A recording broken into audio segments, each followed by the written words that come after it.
नमस्कार दोस्तों।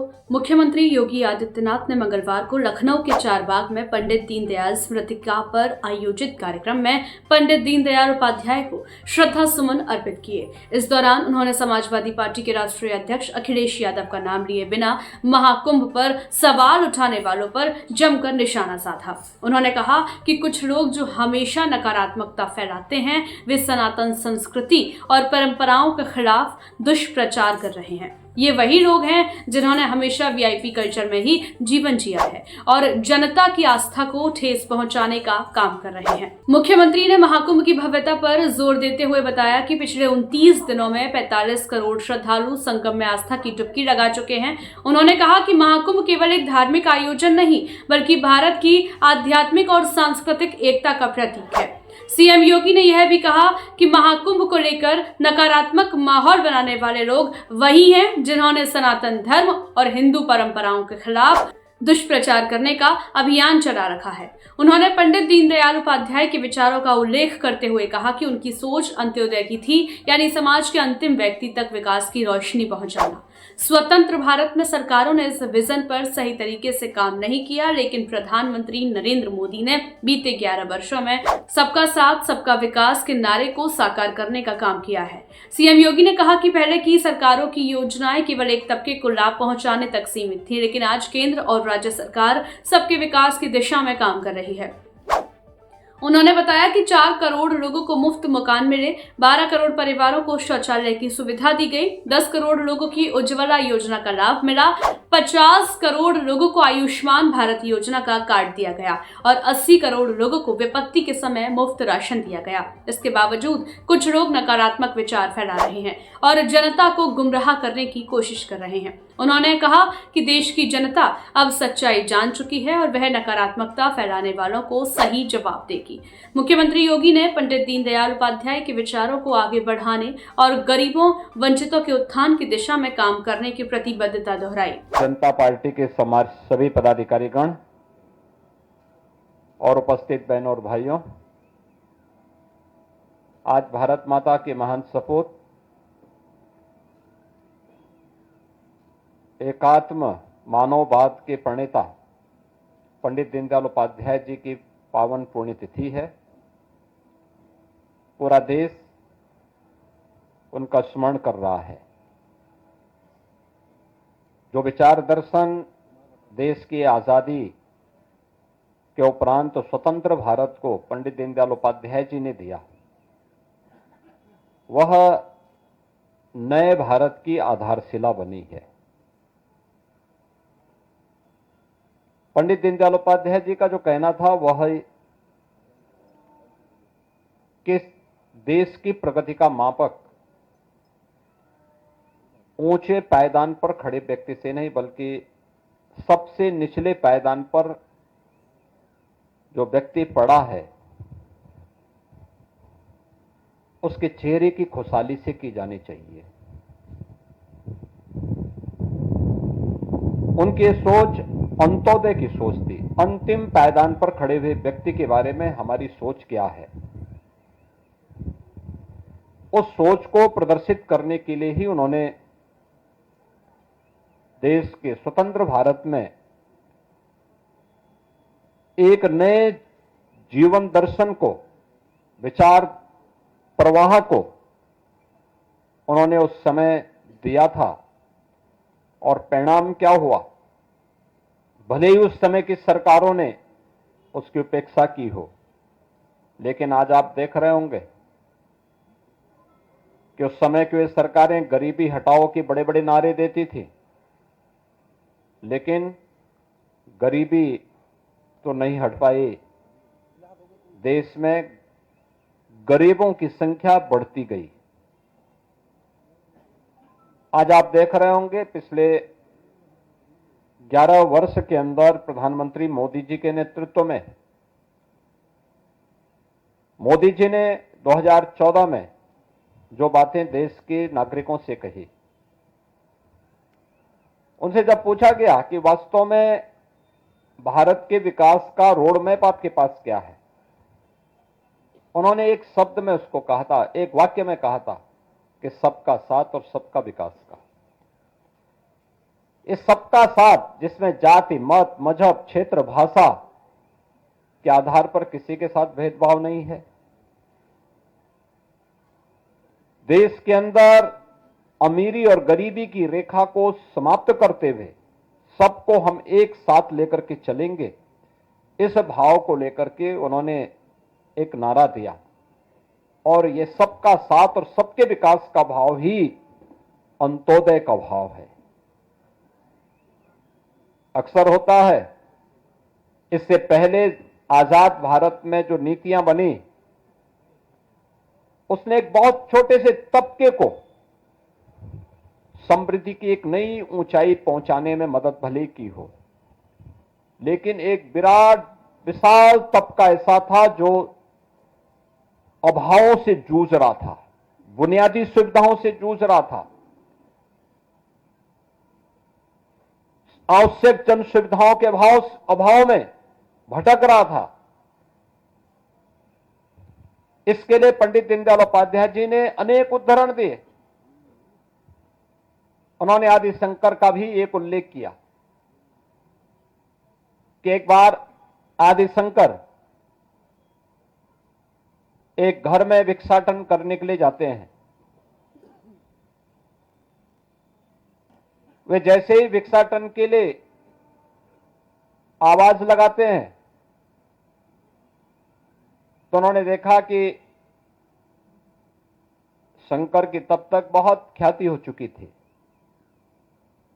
घर की महिला और घर का पुरुष नाम सुनकर के बहुत सारी भीख देने के नाम पर बहुत सारा द्रव्य और अन्य सामग्री उन्हें देने के लिए आया। सामने दाता खड़ा है, लेने वाला सामने शंकर के रूप में खड़ा है, लेकिन इसी दौरान उस घर के बगल में एक व्यक्ति की करा उनके कानों में सुनाई देती है, जो भूख से तड़प रहा है, करा रहा है। तो जैसे ही घर की मालकिन भिक्षा देने के लिए आगे बढ़ी, उन्होंने आदि शंकर से इस बात का अनुरोध किया कि आप हमें कृतार्थ करें से लेकर के। आदि शंकर ने अपनी झोली पीछे कर दी। उन्होंने कहा, नहीं, मैं ऐसे घर की भिक्षा नहीं ले सकता जिनके मन में इतनी संवेदना न हो कि घर का बगल का व्यक्ति भूख से तड़प रहा है और हम केवल पाखंड करने के लिए, प्रोपेगेंडा करने के लिए मुझ जैसे ख्याति प्राप्त व्यक्ति को भिक्षा देने का एक ढोंग कर रहा हो, और मैं आपकी भिक्षा इसलिए नहीं ग्रहण कर सकता क्योंकि इससे मुझे पाप ज्यादा लगेगा, इससे आपको पुण्य नहीं लगने वाला है। ये बातें हमारे दैनिक जीवन में भी उतनी महत्वपूर्ण है। आप अक्सर देखते होंगे, प्रधानमंत्री मोदी जी ने जब कहा था सबका साथ और सबके विकास का, तो समाज को एक साथ लेकर के चलने की एक नई प्रेरणा इसके अंदर है। पंडित दीनदयाल उपाध्याय जी ने इन्हीं बातों को, अंत्योदय की बात कहकर के एक नई प्रेरणा प्रदान की थी, एक नया विचार दर्शन दिया था। हम अपने दैनिक जीवन में भी इस बात को देखते होंगे, पारिवारिक जीवन में भी आप देखते होंगे, सार्वजनिक जीवन में भी देखते होंगे। आप सब पास पास तो हैं, लेकिन साथ साथ नहीं है। और जब भी व्यक्ति पास पास तो होता तो एकांकीपन महसूस करता है, डिप्रेशन का शिकार होता है। व्यक्ति का व्यक्तिगत डिप्रेशन हो या समाज का डिप्रेशन, यह अपने आप में एक बीमारी है।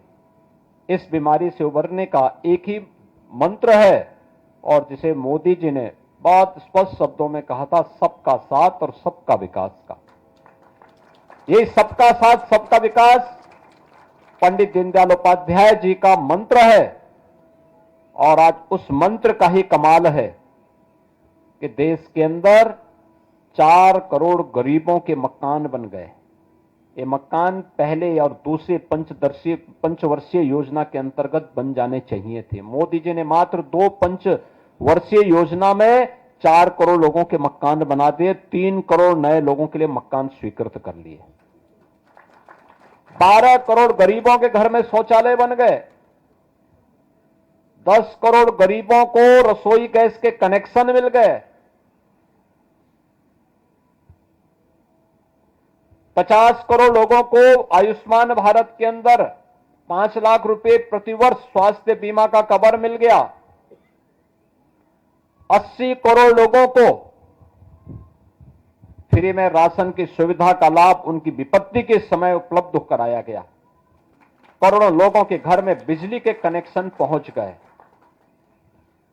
हर घर नल की योजना क्रियान्वित हो रही है। इसका एक पक्ष कि सरकार ने सोचा और अपने तंत्र के माध्यम से उसका प्रभावी क्रियान्वयन किया, और दूसरा पक्ष उसका यह भी है जो लोग कर नहीं पाए वे प्रश्न क्या उठाते हैं कि साहब पाइप पहुंचाने के लिए सड़क खोदी गई लेकिन गड्ढे बंद नहीं हुए।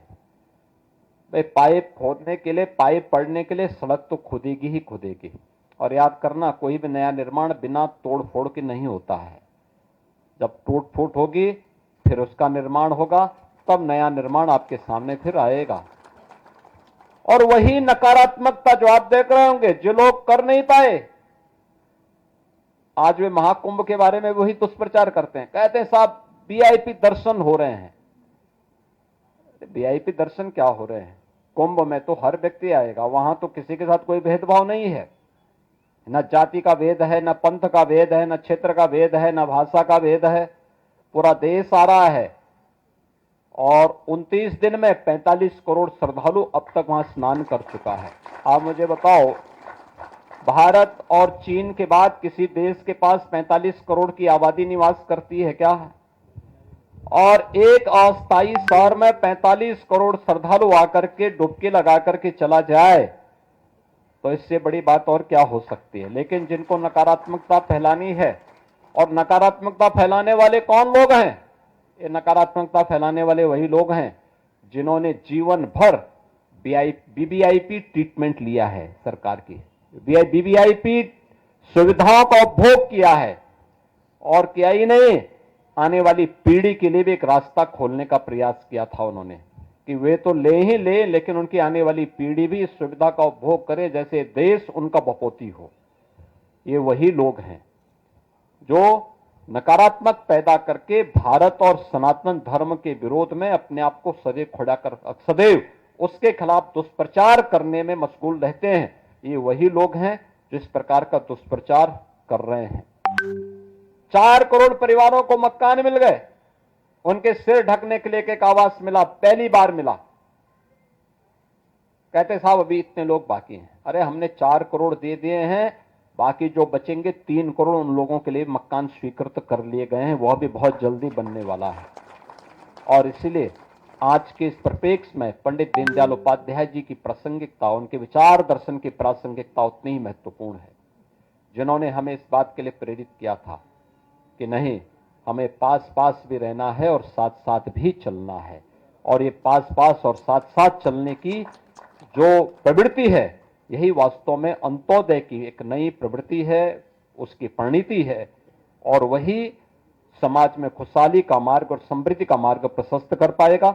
आज के इस अवसर पर मैं पंडित दीनदयाल उपाध्याय जी की इस पावन पुण्यतिथि के अवसर पर उनकी पुण्य स्मृति को नमन करता हूं, उन्हें प्रदेश सरकार की ओर से विनम्र श्रद्धांजलि अर्पित करता हूं। धन्यवाद। जय हिंद। न्यूज अपडेट के लिए बने रहें हमारे साथ।